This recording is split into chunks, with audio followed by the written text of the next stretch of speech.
right, everybody, welcome back to another episode of Beneath the Mendoza Line podcast. It is June 23rd, very special episode here. We have Josh Higgins. Mr. Higgins is in downtown Pittsburgh, PA.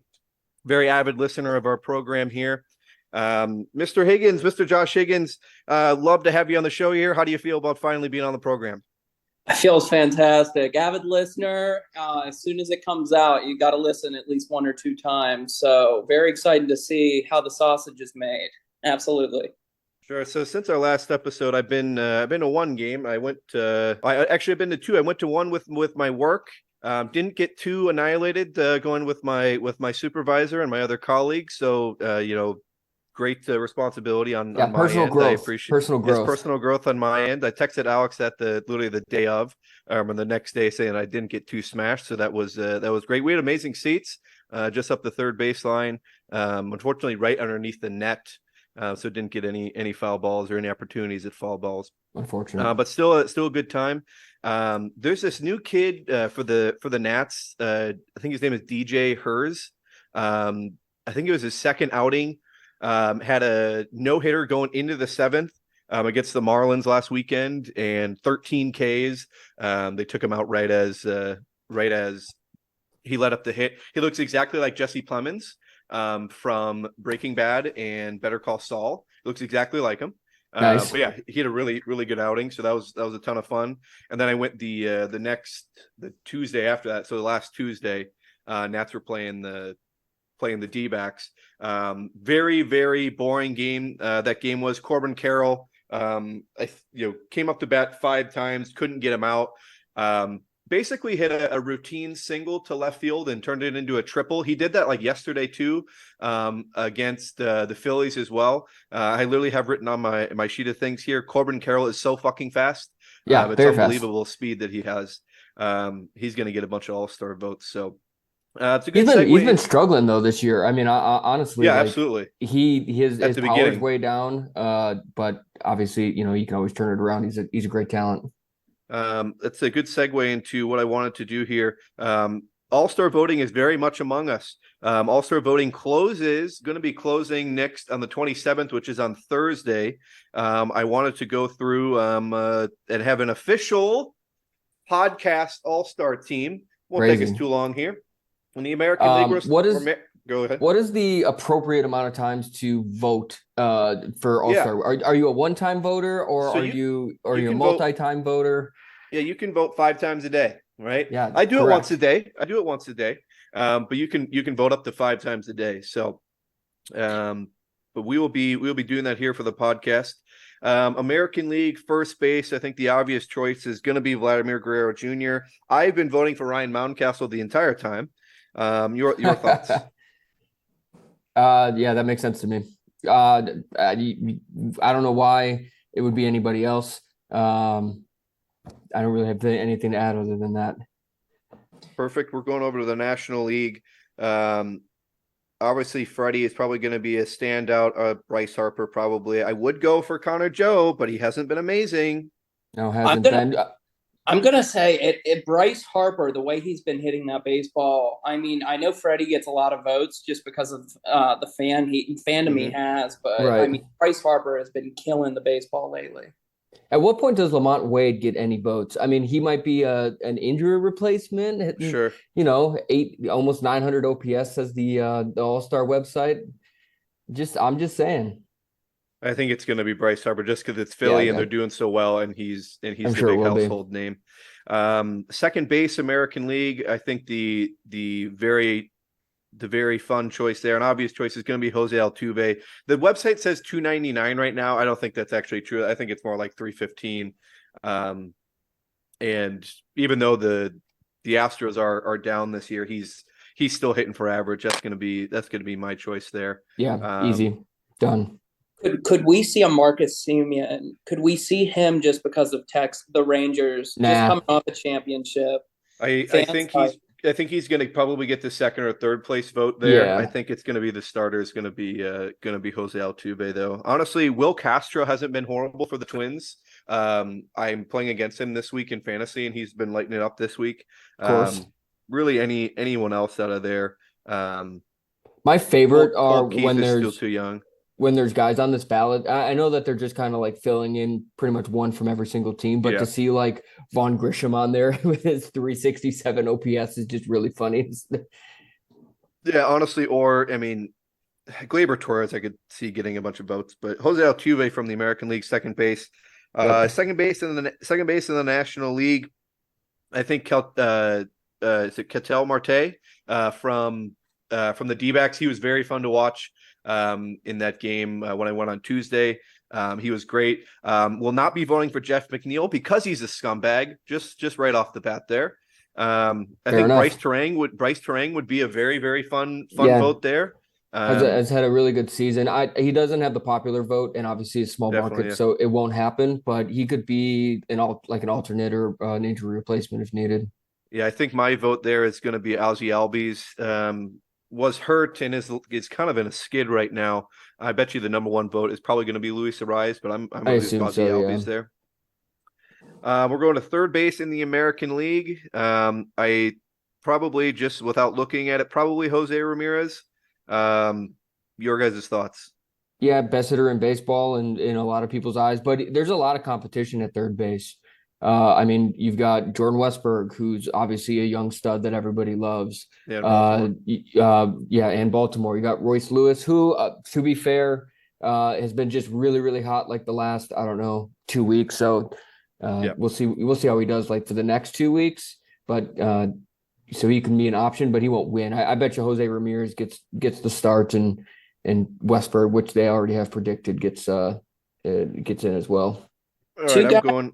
Go ahead. Two guys to keep an eye on. I like Devers from Boston. He's putting together a decent season. And could this be Boston's one pick, where they really rally behind? And then Isaac Paredes from the Rays. Isak Paredes.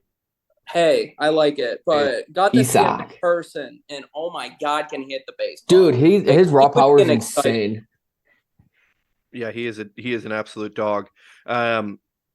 Going over to third base for the National League. Josh, tell us why people should vote for Ke'Bryan Hayes. So Ke'Bryan Hayes, is he the most exciting player you're ever going to see? Hitting Absolutely not. He is he struggles a little bit with the lumber, but what I can tell you is he is a Gold Glove winning third baseman. Yeah, that he's going to make incredible plays. Like, I expect to see him win plenty more Gold Gloves as we grow his career. He just needs to work on the bat. If he was hitting around 270, I'd say go for it. But right now, he'd be too big of a liability. Yeah, I think agree with that. My choice there is Alec Boehm, Wichita guy. We had Tom on the program last year. But Alec Boehm is absolutely lighting it up. Again, we talked last week about Nolan Arenado not being a factor.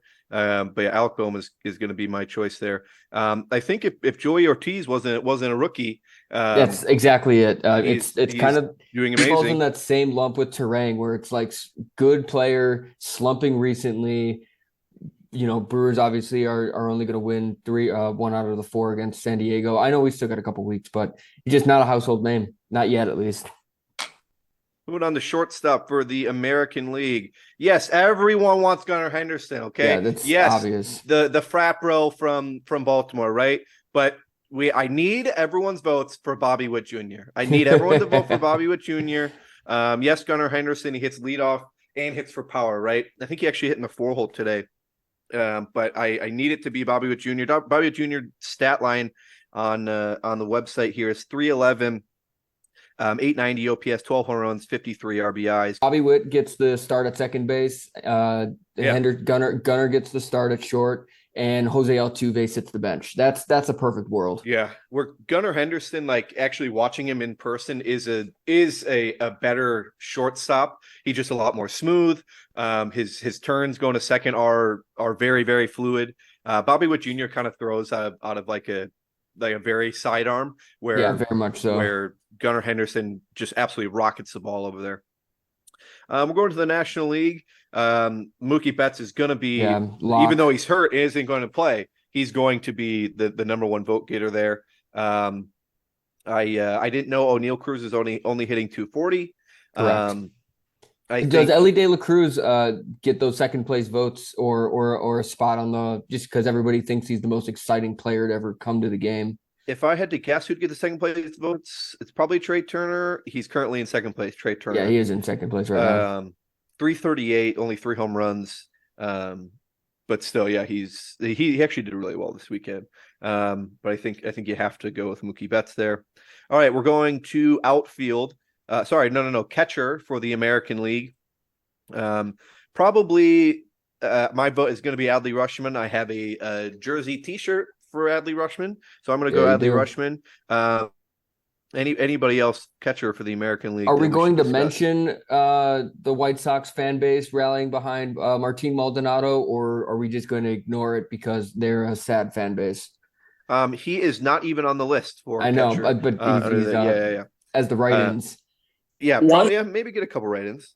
I could see one guy, Salvi Perez. He always sneaks up on the ballot, and he Yeah, always makes it in. And even though it's been favorite. a quiet season, I could see them getting him on. Yeah, he started really hot. He was hitting like 340 for like the first month. Now Yeah, it's he down was. to 280. He Ks a lot. But big smile, big heart, big guy out of Kansas City. You're a big guy. For the National League, we talked about this last week. William Contreras, still hitting for average. OPS is doing okay. Yeah, he's been slumping. Yeah, I like Will Smith a lot. Will Smith doesn't play as much as people think he does. Maybe is out every third or fourth game. I don't really know why. But he's out every third or fourth game. I'm gonna have to go with Mr. Contreras there. We're going to the outfield in the American League.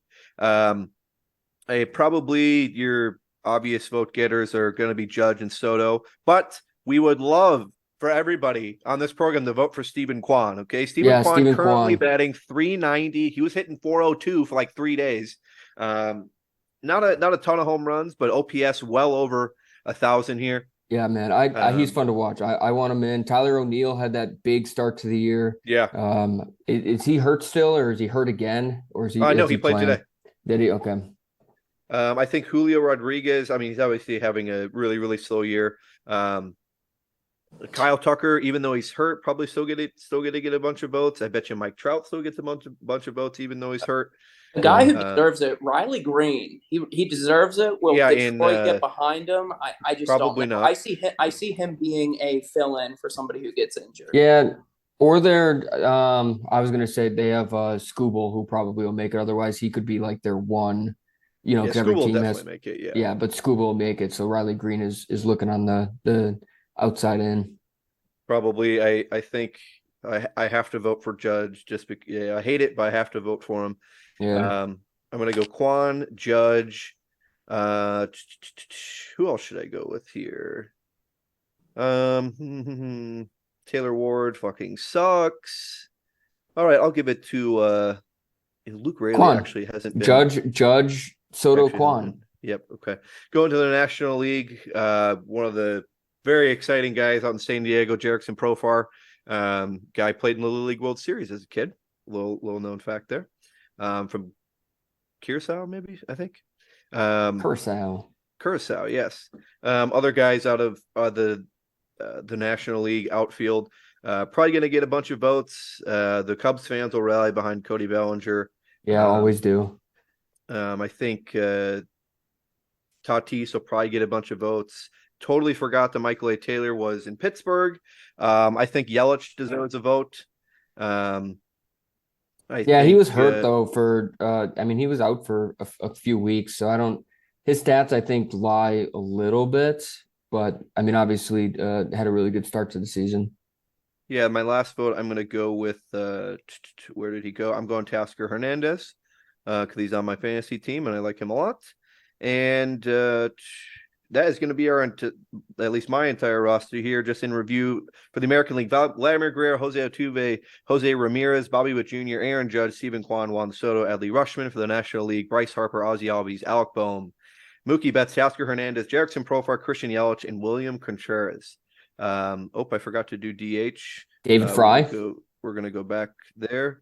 For the DH in the American League, Probably Jordan Alvarez. Ryan O'Hearn deserves some votes. Not I'm only saying because David Fry. I'm putting my eggs in David Fry's basket. in Cleveland. Yeah. Yeah, no, he has been crushing it. I think naturally I have to go with Ryan O'Hearn. He's going to get me out to a game on his own dime. I think one time here. Dude, get me Brent Rooker from the Oakland Days. Oh yeah, It'd be he's a- been it'd be- crushing Yeah, it. it'd be good a point. Perfect person. I mean, their reliever is definitely going to make it in. The guy who's thrown Yeah, like correct. two, but Brent Rooker, I mean, he's hitting them out of one of the Former bigger. Royal. Yeah, so that, and then obviously DH in the National League gonna be Shohei Shohei. Ohtani. So yeah, those. Go One ahead. guy I'm going to make a case for outfield. I could see Brian Reynolds potentially getting some votes depending how he closes out this All-Star break. Sure. He's currently on a 20-game hitting streak as of today. Impressive. That's And, impressive. Last 10 games, he's hit 8 home runs. So if he can get on and continue building the momentum, I could see him being at least a fill-in or a bench bat for the NL team. All right. Well, like I said, those All-Star votes are going to close on the 27th. I believe we said that is on Thursday. Yep, on Thursday. So go ahead and 5 votes a day. You don't have to have an account with MLB.com. But you can do 5 votes a day or just one a day like I've been doing up until and through the 27th. Other things we need to talk about here. Willie Mays passes away. Yeah. Last moment of last silence, week. please. Moment of silence. All right, thank And you we're very moving much. on. Thank you so much, guys, for that. Right. Yeah, obviously they did the game at Rickwood Field down in Alabama this last week and did a big tribute to him. I thought it was really cool. The broadcast was very interesting. It was, at least the one I was watching, was completely black and white. Yeah, I like that a lot. When Leagues. When somebody was on first base, they kind of had like the half and half, like you'd see on an old broadcast or whatever. It was really cool. Yeah, all the signs out there in the outfield were really fun too. Like I said, obviously a big tribute to the Negro Leagues. I know Alex has been there. I've been there a couple of times. The Negro League Museum in Kansas City, big construction project and very much revitalized in the last couple of years. So if you ever get a chance to go out to Kansas City to see it, it's really impressive. Do you guys think with them integrating the stats finally, are we going to see major league clubs start either retiring numbers or probably putting some stats? I look at Pittsburgh and Josh Gibson, like it's almost a no-brainer. Why not retire number 20? But I think you have to find the good balance of taste and everything. But I could see that coming here soon. Yeah, I could see that coming too. Yeah, there's a couple cases for it. Next thing I wanted to discuss on here is obviously we talked on the program last time. Spring softball for the DC for my softball league is done. It's kaput. Where next is starting July 3rd at a different location here in DC, but we will be tracking that for you all season long. But Alex had a Father's Day tournament the last time we talked to him, and we wanted to get some updates from his what was the team name again, Alex? Herms Hammering Hazes. Sure.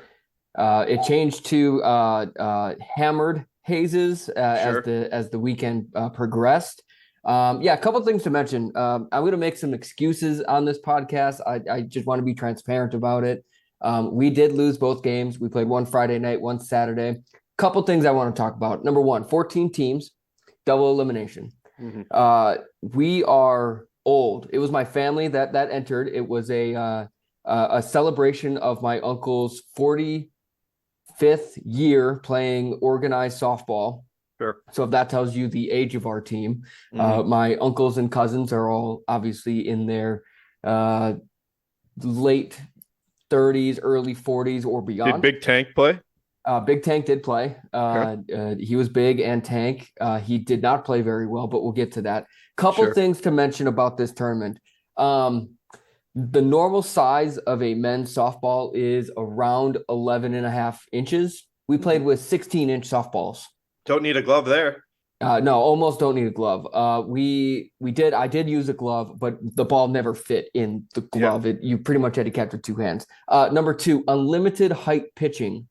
So in normal league softball, it's, what is it, like 18 inches or whatever, whatever. No, unlimited pitching. So these guys moon balls, and if it would come down and just hit the back of the plate, and or the back of the the black rubber mat on the back Yeah. of it, and it's a strike. 2 strikes you're out. So brutal.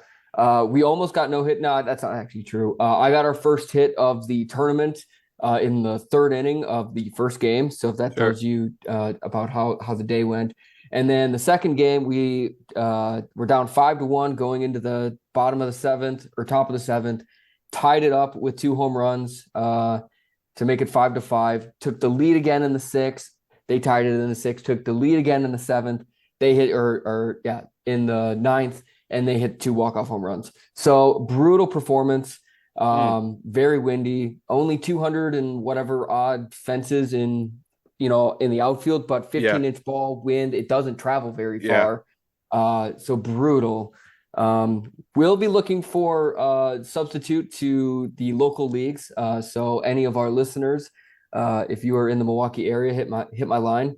I will be better than I won't be playing unlimited height pitch. That shit fucking sucks. Yeah, that's crazy. The union needs to have a little say in that. That's interesting. So I got some intel. The place that we play, it's in the middle of nowhere. The fences can't go back any further. Like it's at the limit of the property line. So instead of, either buying the property or moving a road, they said, let's just make the softballs bigger. And obviously unlimited height pitch, guys aren't going to hit bombs as often. So yeah, brutal tournament. That's interesting. We had high expectations for the Hazes going into that tournament. They did not live up to it, unfortunately. Maybe the age was a factor we there. were older and wider than every other team combined. Sure, it is Wisconsin, I suppose. Yeah. So that makes sense. All right. Well, like I said, we will keep everyone updated starting July 3rd with the softball league here in DC. Other things I have mentioned down here. Very fun. The Mets were in their Grimace era. Never thought we'd be making a Taylor Swift type of reference on this program. What we have here, Sure. The Mets were in the Grimace era. What 7-0 since Grimace, the McDonald's mascot, threw out the first pitch there in Citi Field in Queens. They lost up there. I think they're like 7-2 now. But very fun times that they had there in New York. That's kind of like your Sister Jean, right? Sister Jean. I think more teams need to have kind of a mascot that they rally around. I think that was a lot of fun up there. Other things here, Mookie Betts goes down. Obviously, it gets hit in the hand this last week, and he's going to be out for a while. Fractured hand. I feel like I see this type of thing all the time. Josh, yesterday, Jared Jones hit. I don't remember who he hit in that game with Tampa, but it was like the first pitch, hits them right in the hand. These players need to be wearing these big, hand guards that Shohei wears. I don't know why more guys don't. Yeah. Right. I think with the designated hitter, I think it's overall good for baseball, but you're starting to see pitchers get a little bit more reckless with pitching inside just because of the consequences. There's just obviously they don't have to get back up. They don't have to bat themselves. And yesterday, Jared Jones, he was painting inside and he was wild. He hit a guy in the hand and a guy in the head and caused within 3 minutes of each other. Yeah. So I definitely think their players are pitching a little bit more on the inside. Yeah, I texted Josh this during the 4:00 slate of games yesterday. Within 7 minutes in the first inning of those 405 games, there was 7 batters hit. I was tracking everything on Bleacher Report, and everybody was hit within the first couple innings there, within the first inning there. So we're maybe seeing a little trend there. That might be news to me. Hold on, I gotta get back there. You're a Bleacher Report guy? Oh yeah, big time. Really? Big time. Oh yeah. You're not just following it in the MLB app or through your no, Bleacher Report has a significantly better interface to use. Interesting. I did not know you were I thought maybe you were a score guy. I didn't know. No, it's significantly better interface, I think, to use there. You can also toggle, because I was following the NHL playoff game yesterday. So you can toggle between that really, really quickly. So yeah.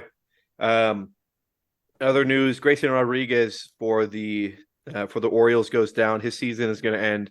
He was a huge part of that rotation. Corbin Burns hasn't been looking amazing.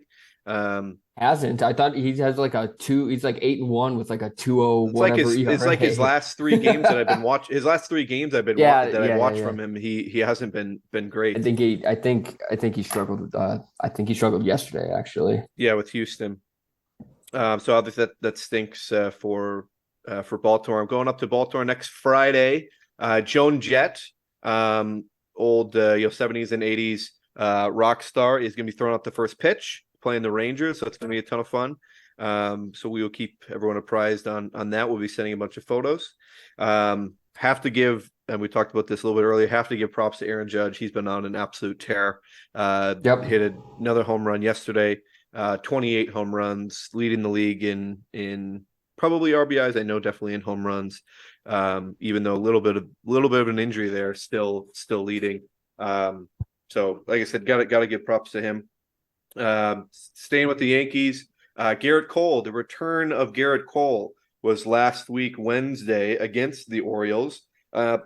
Only went 4 innings at the most, I think. Limited to 3 pitches, which was it's 10 makes pitches sense. less than his last start in the minor.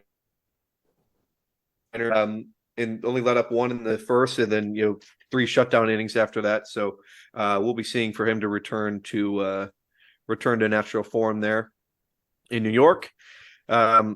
Other things I got written down here. There's too many Cruzes in Major League Baseball. There's Ellie De La Cruz, there's Brian De La Cruz, there's O'Neill Cruz. I can't keep up with all of them. Okay, it's every other thing I see. Cruz this, Cruz that. Okay, I need to be able to cruise through these games without thinking about how many damn Cruzes are on the field. Okay, I can't keep up with it. Is that problematic? It's problematic for me, okay? Because I can't keep up with it, okay? I will say that in every single baseball fan, there is a Wikipedia search seeing if Ellie and O'Neill are related, just because they play the same position. They're huge. Long dreads, yeah. From the same era, from the same place. Like I'm sure everybody's looked it up in the past. Definitely. Other qualms I have with Major League Baseball thus far.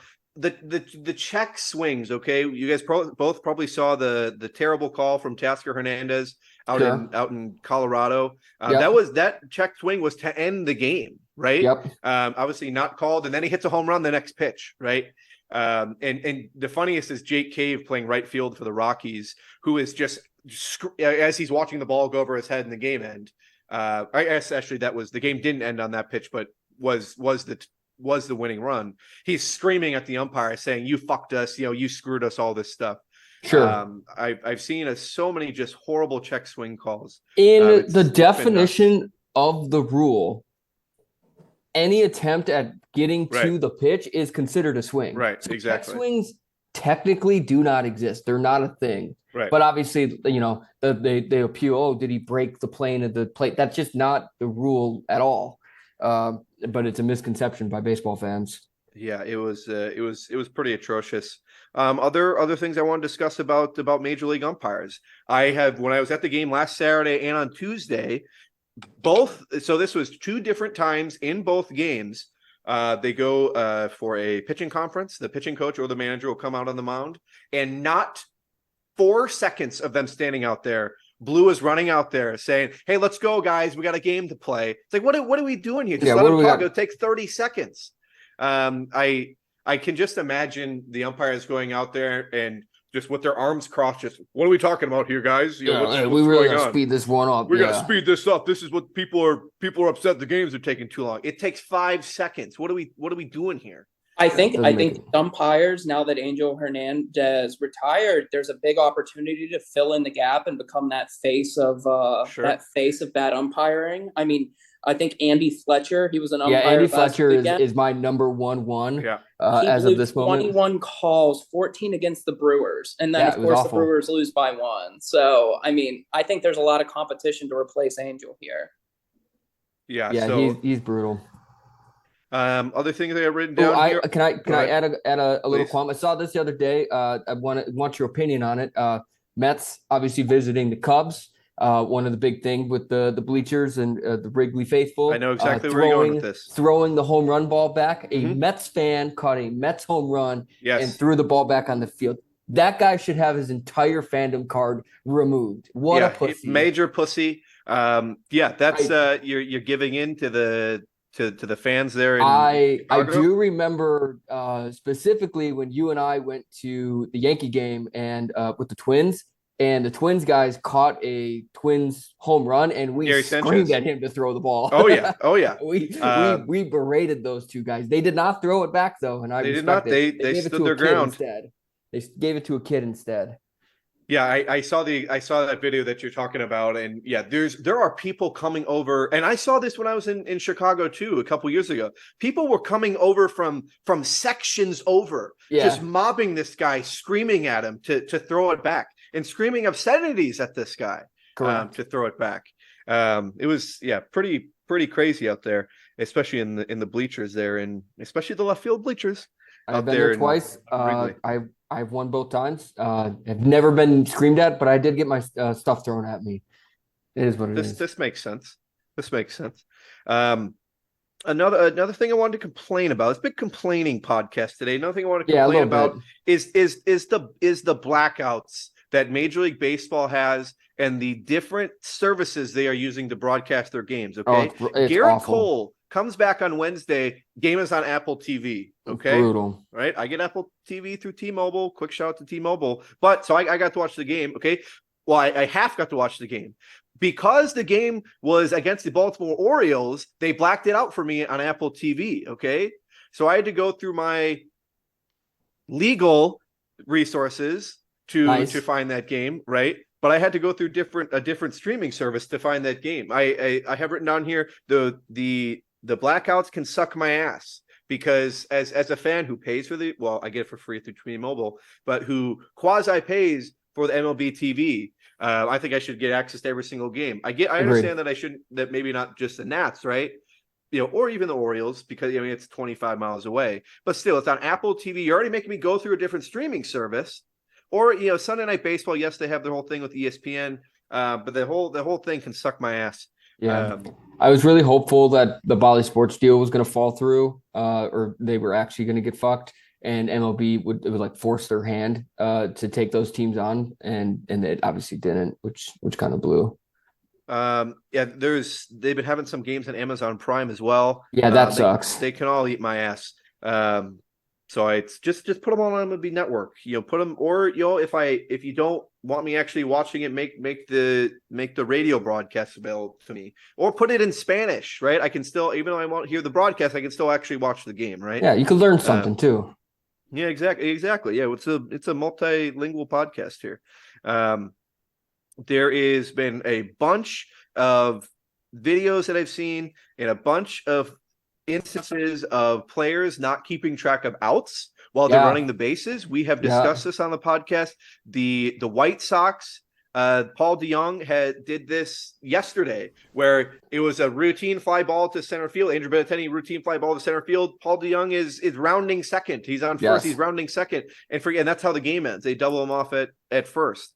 I've seen it a couple of times from the Nats. Is it these players are young, they don't know what's going on? Is the base coaching horrible? Are they just stupid? I mean, that's on the base coach. I've seen it all over the place. Is it on the player? Yes. Is it on the base coach? Double yes. It's literally his job. That's all he has to do. The one thing you say, hey, it's in the air, you're going halfway. It's little league stuff. And these major league players are just, I expect it out of Javier Baez, right? I maybe there's a language barrier there. I don't know. I expect it out of him, right? But I've been seeing it more and more and more. And it's one player yesterday. I was in the right field, and Randy Arozarena. Anytime the ball is not in play, he talks with fans in the outfield, and multiple times it'd be the third out, and he would stand out there waiting for his team to go back in the dugout because he had no idea what was going on. And I've never seen a player talk to fans every single mid-inning at bat, and something to keep an eye on if you go to a Rays game. I might have to go sit in right field. That's interesting. Yeah, you get a little FaceTime with Randy Arozarena. The couple other things here. This just happened today. And this is good for our stats department here. We're a big program here. We have a stats department. Good thing for our stats department here. Justin Turner, okay, steals second, all right, or is stealing second. Helmet falls off. Trey Turner tags the helmet. Okay, he gets called out, right? Under review, the Blue Jays challenge under review, and they get, and it wasn't Trey Turner, whoever the hell it was, gets tags the helmet and is called safe, right? This is very interesting because he did not tag the player, right? He tagged his helmet. Take the helmet, correct. This begs the question: if I'm a player and I'm sliding into second base, should I be throwing my helmet? Should I go even a step farther and take off my cleat and start throwing it? Was it Trey Turner last year that held the bag with his helmet? He almost came off the bag and he used his helmet his hand and held the bag, was ruled safe. Yes. So what is it? Crazy. Is the helmet part of the body or not part of the body? I've asked a bunch of people this, and it shouldn't be part. Your hand or your foot or some part of your actual body should be touching it. But then that goes into the sliding mitts, right? Yeah, I was just about to say that. Wearing a massive sliding mitts? Yes, you should. At this point, there's no reason why you shouldn't have a foot-long stick essentially attached to your hand at all times. I think they're probably regulated, right? I'm sure the bases they do. The bases are already bigger.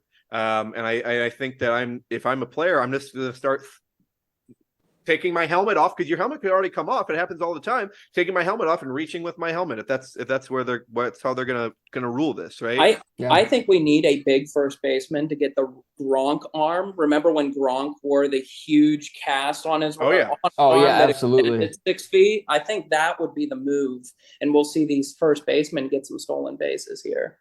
Yeah, I'm in for them to wear it at the plate, and they just take their right elbow and just fucking smash the baseball as it comes anywhere near them. Yeah, see some nice home plate collisions. Absolutely. That was a very interesting play. Like I said, just this morning. Talked about this a little bit before. Breaking news. Texas A&M loses today. We will have a game 3 of the College World Series. It happened a little bit ago. Wait for the right time to break the news. We will have game 3. I don't know if this podcast will be up in time. That's up to our lovely host, our production department. But we will have game 3 tomorrow at 6:00 for the World Series championship. The Devil versus, I don't know, Satan. It's the same guys. Just tell us who the game is between. Tennessee versus Texas A&M. Yep. Down there in Omaha. Obviously, we had talked about that on our last program there. Great breaking news from our stats department. Not really breaking news, but today Max Scherzer was back, pitched a great game against the Royals today. The Royals have been sucking ass. They've won like one series out of their last 8. They had a huge and they're finish it today road trip, and really stunk the last. They went against Nate Eovaldi, but really stunk the last couple of days and got swept in Texas. My friend Cody was at the game on Friday, I believe, against the Rangers down there in Arlington. Appreciate you, Cody, for being an avid listener and for sending us those photos. Again, this is a good reminder. Josh has done it a couple times. If you are boots on the ground for any game, send us the photos. We will put them on the website. Okay. We'll put them on the Twitter page and maybe the Instagram page if you're lucky. So, yeah, like I said, Max Scherzer. Max Scherzer is back. Other stats department stuff wanted to discuss. The Orioles are hitting bombs like they always do. They spray the ball. They have hit 14 more home runs in June than anybody else. That anybody else is obviously going to be the Dodgers and the Yankees tied. They've hit 14 more home runs than anybody else. There was during when Garrett Cole was his first game back on Wednesday, and I've seen this a couple times from specifically the Yankees broadcast. Okay, sure. They were kind of talking a little bit of shit on Adley Rutschman, saying that he's a very mid catcher, and mid arm, which is very true, right? He throws out like 20% of guys. His percentage isn't great, but literally they were saying that, and maybe it was Anthony Volpe was trying to steal second, and he just absolutely throws a dart and throws him out. And then today, Michael Kay was talking about how he literally said the word Jared Kelenic is what the kids say mid. Next pitch, Jared Kelenic takes Nestor Cortez yard. Yeah. Did they just learn what mid meant and they're just I addicted think to so. using it? That's And I kind of think what it sounds like. Yeah, they're very hip up there in the Bronx. No, of course. But I've seen it now twice from the Yankees broadcast. So that was pretty interesting. I think we have a broadcasting issue in Major League Baseball. Name me one good broadcasting crew. I like Mark Kubiska out in Anaheim for the Angels. He's a great guy. Yeah. The Marquee Network. I like Brian Anderson and Rock for the Brewers. I will say we're very blessed here. And I like the Orioles. I enjoy listening to the Orioles broadcast every once in a while. But when I have to listen to road broadcasts, I hate them all. The Reds are the worst in baseball. The Cubs are honestly, I think I'm not a big Shambi guy, but maybe that's my bias. I don't know. That's a bias. I know other people are, but when I listen to like the Astros, the Rangers, obviously Miami's small market, the A's are the worst. I think we have a broadcasting problem. I'm starting to see teams try out their B teams on the road. And like, I know Definitely. They had Steven Brault go on and called him a Pirates legend, even though he pitched 2 seasons here in the double 100 loss seasons. Sure. Not a personal gripe, but you can definitely feel that. And I just think they're trying to get more players in the game, and the players they're getting are not they're not meant Personable. to do play-by-play.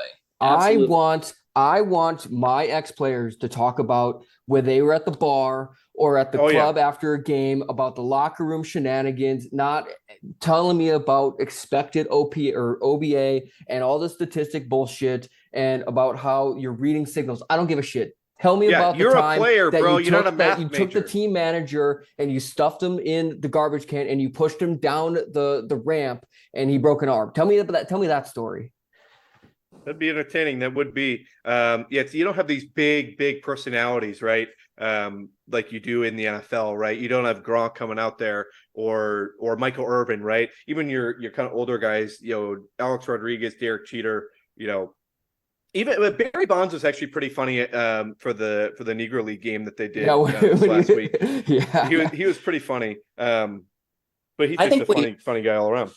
Starting a petition, Jonathan Papelbon would be a great one. For either the Nationals or let's even go Red Sox, just so he can talk about those scraps he had in the dugout. I would love to hear stories. Mississippi State Bulldog, Jonathan Papelbon. Getting into other things here, the Cardinals actually have been on a little bit of a tear now. Best record in the National League since May 12th, 24-13. They've been doing really well. Sonny Gray's been pitching well for them. Alec Burleson has been hitting bombs for them too. Pretty impressive. I wanted to get into an interesting. I have written down here. Maybe this was as of yesterday, but there's only 4 teams in the National League that are above 500, including the Milwaukee Brewers, including the Braves and Phillies. St. Louis Cardinals are now over. Yep, and just as of yesterday, the San Diego Padres as well. Yeah, the Padres are as well. The Nationals are as of right now 1 game back out of the playoffs, which is interesting. I think the Cubs are 2 games under 500. Back. The Cubs and Pirates sitting at 37 and 40, 2 games back from the wild card. Rockies at abysmal 27 and 51 to round up the National League. You go to the American League and you got 7 teams above 500. The Royals on a little bit of a slip. The Red Sox have overtaken them for the wild card spot. I'll need to update my group text with my buddy Tom and Cody that the Royals are not in the wild card anymore. But still, the best record in the American League is going to the Guardians, just absolutely crushing it with both the Naylor brothers and Stephen Kwan, very quietly crushing it there in Cleveland. Also, want to shout out the Guardians for a promotion they did yesterday. I had friends that went who aren't even baseball fans. They had DJ Shaq Diesel. Oh, I've seen him. Oh, wow. I saw him in Philly. And I am very upset because that would have been a fun one to go to. Fuck, yeah, dude. I think I talked about this on our program here. I saw him last year in Philly. It was after the Phillies beat the Nats like 19-2 last 4th of July weekend. Actually, he comes out and it was, how can I say this without being killed by the Shaq community? He tried. right? He was very it was really loud. It was exactly what you thought a DJ set for Shaq would be. Yeah. It was very interesting. The actual music that he was putting out wasn't amazing, but it was interesting to say the least. Every probably 3 or 4 minutes, he's just, come on Philly, not saying anything else. Just put on a bunch of Meek Mill, obviously in Philadelphia. But yeah, DJ Shaq Diesel. That's very fun out there in Cleveland. Very fun indeed. Other things I wanted to talk about here. I wanted to discuss some of the so we officially have all of the City Connect jerseys that we're going to get this year. Okay. Next episode is going to be our official only talking about and only discussing City Connect jerseys. We're going to rank them from best to worst. Okay. Best to worst or worst to best. So well, either or. We're gonna rank all of them. So it's gonna be 28 of the 30 teams that have them right now. The Dodgers being the ones that the last team to get them as of this year. Reminder that the Yankees nor the A's have them. And the Yankees maybe won't, but definitely the A's probably coming next year. The next episode is going to be a complete rundown of those City Connect jerseys. So stay tuned for those. And just talking on behalf of all the fans out there, I think just to start thinking, are we looking just at the jersey and hats or also the pants? Because I'm starting to see teams now mix up the pants, and it makes the uniform a lot nicer. So it's gonna be full uniform that we're gonna be looking at. Includes hats, it includes jerseys and pants. So full uniform. So stay tuned for that. The other things, the Red Sox set a franchise record last Sunday Night Baseball, 9 steals in that game, really fast. Also the good combination of Jose Trevino being complete ass and complete shit behind the dish, not being able to throw out anybody. Franchise record last Sunday Night Baseball. So that was a ton of fun in Boston. Other things here, I would like to give Josh the opportunity to tell us. Alex and I have gone into, our respective, teams, ballparks, what you got to see, what you got to do, what you got to eat, right? What are the good places to go get drinks, right? Those fans living in the Pittsburgh metropolitan area, Josh, what are the places you get to the stadium an hour and a half before the game, right? What are the places you got to go when you got to hit when you get there? Absolutely. So number one, park across the river, because there's nothing like walking across the Clementi Bridge over the river with the stadium in view on site. Nothing like it. So number one, park across the river, and then you're going to go to Mike's Tavern, which is right across from the right field entrance. And it is going to be filled with Pirate fans, filled with fans of all different teams. Of course, you're going to have the dumbass Cubs fans in the corner, even though they're not playing. I sent some pictures to Nate already about that. Not a fan of that, but of course you're going to go there before the game and get drinks. When you go in the stadium, you have to get an IC light. We're going to have to raise the banner with the empty banner missing because it could be our year. So you got to have an IC light. And then we have the best hot dogs in the game. The Sugardale hot dogs. Get yourself a jumbo for $4.95. And $4.95. I heard what Nate said too. I think you should just get it with relish. If you get it with ketchup, you're pretty much just ruining the hot dog. So I'm more of a relish guy with maybe that's a bold take. That's a very bold take. That's a very bold take. And then, of course, you need the peanuts. I think you keep it simple. I mean, if you want to try the Instagram food, we did come out with the pierogi dog. So it's I was just about to ask about the I saw this. Yes. Pierogi. I had it the first game of the season, and I will say I did have it in 30-degree weather, so I do want to preference that. But imagine 3 things that do not that are very tasty on their own, but do not mix well. That's how it was. Like, it wasn't bad, but it felt like me eating 3 different things on one single hot dog. That being said, it was 30 degrees outside, so maybe I should try one in the summer and then get back to you on that. Yeah, please do. Sure. And then go ahead.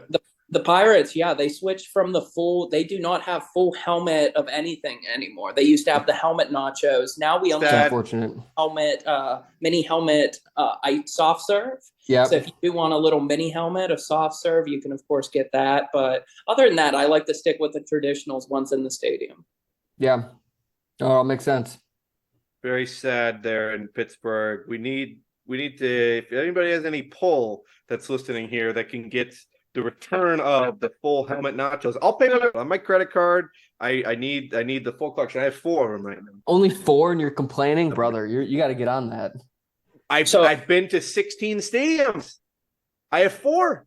All So right. I'll say this: the big thing in Pittsburgh right now, not food related but team related, is the pitchers, Paul Skeens and Jared Jones. So the Pirates came out before the season with pitch counts, and it looks like they're going to stick to it. So even if we are a wild card team, we're currently hearing that they will be shut down in early September. So I think that's something to keep an eye on. Not saying we want the Pirates to do bad or to give up in any way, but it's definitely going to be a tough scene if we don't have our best players going into the playoffs. Tough. Very true. I saw a bunch of Pirates fans this last homestand getting Livy Dunn signed balls. So that was very fun. She sits in the crowd now. She walks around. You can definitely see her if Paul Skeens is pitching. She's down with the crowd, and you get to see. Did you go up and introduce yourself? Yeah, we're gonna need you to introduce yourself. So on his debut, there was a 3-hour rain delay, and I was like 4 shoulder lengths away from her. But nice. Unfortunately, there were a ton of bodyguards there at that game. I believe that. Yes, I believe that. Yeah, we're gonna need you to next time you see her, just scream. Invite her on the Mendoza line. Yeah, exactly. I don't want to confirm, but she will be on the pod. So. I'm pretty positive she already listens. They're one of the 20%. Well, we're currently down to we're up to 11% female listenership on this program, which it's amazing. I'd like that number to grow, and then that's the Livy Dunn community will help us out with that. So other things I'd like to discuss here. I saw Jesse Winker is an outfielder, obviously previously for the Reds, and with the Nats now. I saw this happen 3 different times last Tuesday when I went to the game.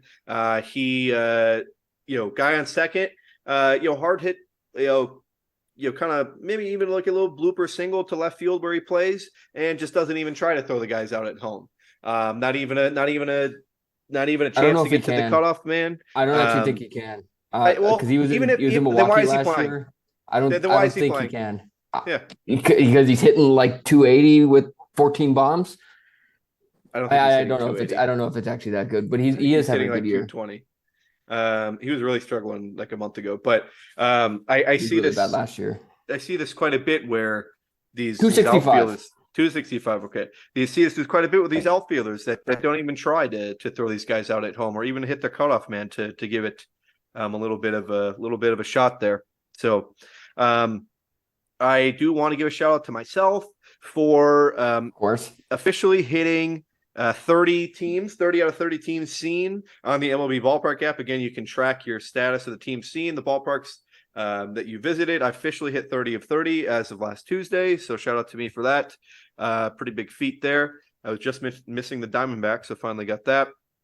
But a great way to track your stats. You can put obviously photos and stuff like that, the games that you've been to on there. So I think that's really everything I have. Like I said, stay tuned for next week for the City Connect jerseys, and we appreciate Josh for coming on our program here from Pittsburgh, PA. And you guys have anything else to discuss at this time? Bryce Terang just got struck out on a automatic strike when he was in a ready position. Speaking of, we had a walk-off. Yes, yeah. I had automatic ball last night. Would yes, you like the to Nats. Discuss? Yes, I think that is the first time that it's happened. This was a major concern, obviously, when this when the pitch clock violations got implemented in. Is that what happens when we're Game 7 of the World Series and 3-2, and pitcher has a pitch clock violation. It would end the game and it would end the World Series, right? We finally had our first one as Kyle Finnegan pitching for the Nats yesterday. I think Ryan McMahon was at the plate. 3-2, bases loaded, pitch clock violation, ends the game. Walk off RBI for Ryan McMahon. To be fair, it was like a full second and a half. It was bad. Yes, it was bad. But not, you don't have to.